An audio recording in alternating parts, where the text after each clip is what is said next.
just back from the U.S.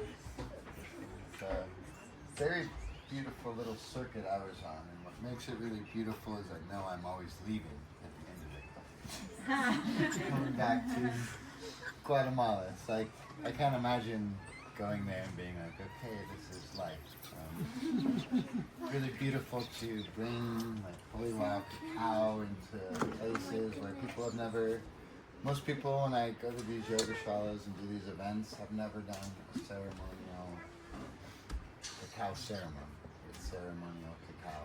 So, you know, around here we really take for granted that we have these medicines, and I would say the illusion of separation. I'm from Gringolandia, Los Estados Unidos. So in all of my years there, like this feeling of separation has never really felt as strong. You know, people feel on edge. There's all these uncertainties in the world. So I think for us here, for us anywhere really, it's an invitation to ground deeply into those practices that hold us steady, to ground deeply into those people and places that keep us in our best self and not get caught in these transient illusions of, you know. The Dalai Lama recently celebrated his 90th birthday. And for his 83rd birthday, I had the just absolute pleasure of being at his birthday. And, it was like this moment. He was very far away on like a thing, but there was this moment where he had to go to this thing down an elevator, and I happened to be sitting in front of the glass elevator. So I had this moment with him once where he like nodded at me like, "What's up?" And the elevator went down. So he was once asked by a reporter, you know, why there's so much suffering in the world. And it was like easy question, because of ignorance and the self-cherishing attitude, you know, self-grasping. And he said, you know, we self-grasp because we're ignorant. We think that we're going to hold on to this little sinking ship. But if we do that, we go down with it. So it's really this invitation. Ignorance is just seen as the veils, you know, the stories that we see the world within. Those stories that are held by our own kind of self-clinging and grasping. So, you know, I think the invitation when there is uncertainty, when there's wars in the world, it's our invitation to go with what's certain.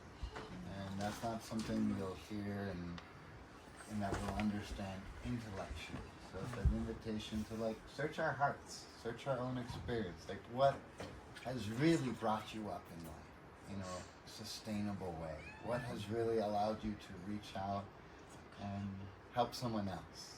And I think it's a lot of people, you know, it's really sad to see how disconnected they are. I've never heard someone's like lifestyle in the US and been like, okay, I'm abandoning Sunanan, I'm gonna go do that.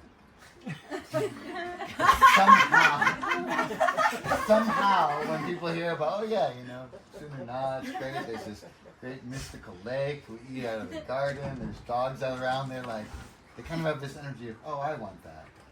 And I tell them, well, I board public planes. Like, I don't have any magic ingredient for why I'm here other than having gone here. But, you know, they say things in the States, like on billboards, it's never too soon to plan for retirement. And I told my 23-year-old brother, that's BS. Like, don't start planning for retirement. Take the biggest risks you can now because you have time to recover if your wildest dreams don't work out. So it's really beautiful to be on the other side of those that have kind of gotten out of that life. That's what I feel. We're surrounded by people that are connected to their heart, that are connected to what keeps us steady. So we're going to play Arjuna Krishna, that just D-Gag, D-G-A-G. And it starts with a little English that feels kind of light and feely, like, hey there Arjuna, if the wars gush it down. But the Bhagavad Gita, right?